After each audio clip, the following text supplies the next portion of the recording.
Sansão era o homem escolhido por Deus. Derrotou exércitos inteiros sozinho. Mas no final, caiu nas mãos de uma simples mulher linda e sedutora.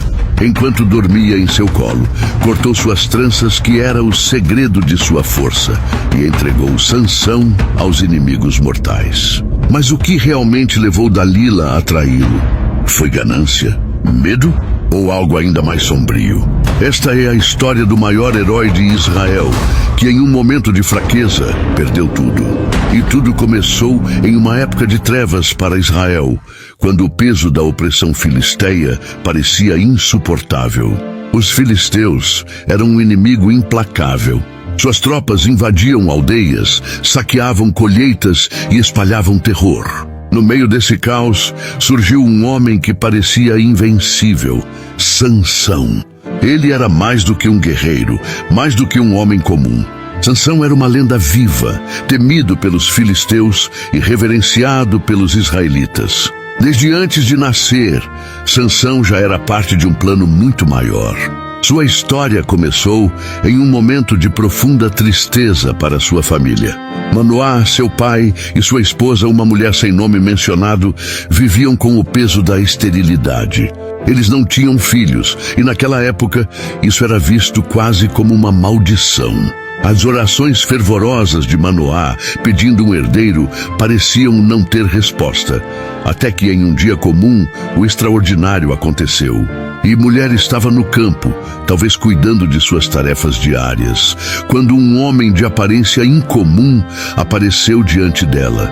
Seus olhos tinham um brilho estranho, e sua voz carregava uma autoridade que fazia a terra parecer mais firme sob seus pés. Você é estéril e nunca teve filhos, disse ele, mas ficará grávida e dará à luz um filho. Ele será nazireu, consagrado a Deus desde o ventre até o dia de sua morte, porque este menino será o libertador de Israel das mãos dos filisteus. Aquela mensagem não era apenas uma boa notícia, era um chamado. E assim Sansão nasceu, carregando em si o peso de uma promessa. Desde pequeno ele sabia que era diferente.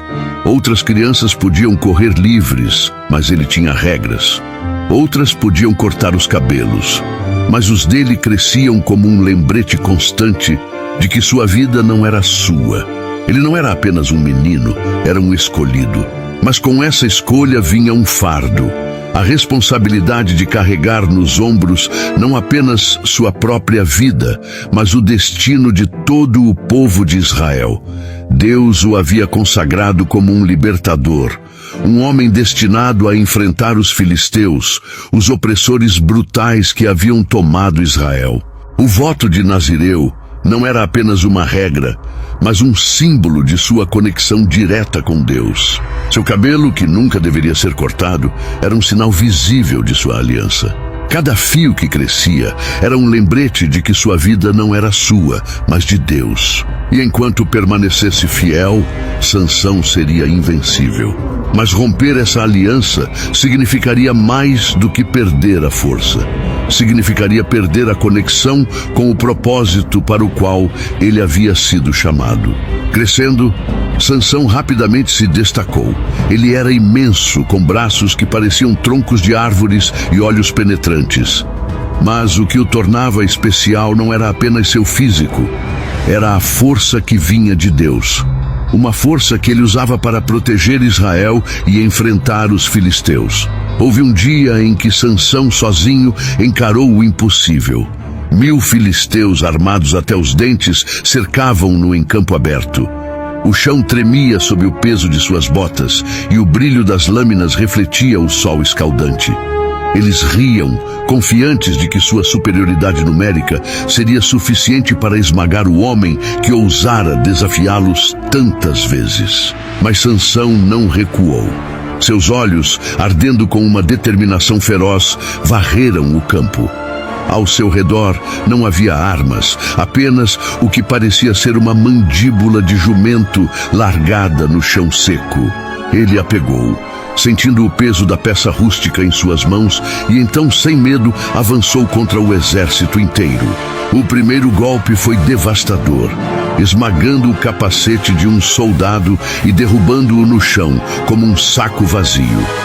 Antes que os outros pudessem reagir, Sansão já havia girado a mandíbula, derrubando mais 2. O caos tomou conta do campo. Os gritos dos feridos ecoaram enquanto os filisteus percebiam que não estavam diante de um homem comum. A mandíbula estalava contra os escudos e rachava ossos com a força de um trovão. Sansão não parava. Seus movimentos eram rápidos, brutais, como uma tempestade que ninguém podia deter. Cada golpe era preciso, como se o próprio Deus guiava sua mão. Os filisteus, que haviam vindo com arrogância, começaram a recuar em pânico, mas não havia para onde fugir. O campo, que antes era um palco de guerra, tornou-se um cemitério. Quando tudo acabou, Sansão estava de pé, ofegante, com o sangue de seus inimigos manchando o chão ao seu redor. 1000 homens jaziam ao chão, e a mandíbula, agora quebrada, ainda pendia de sua mão. A notícia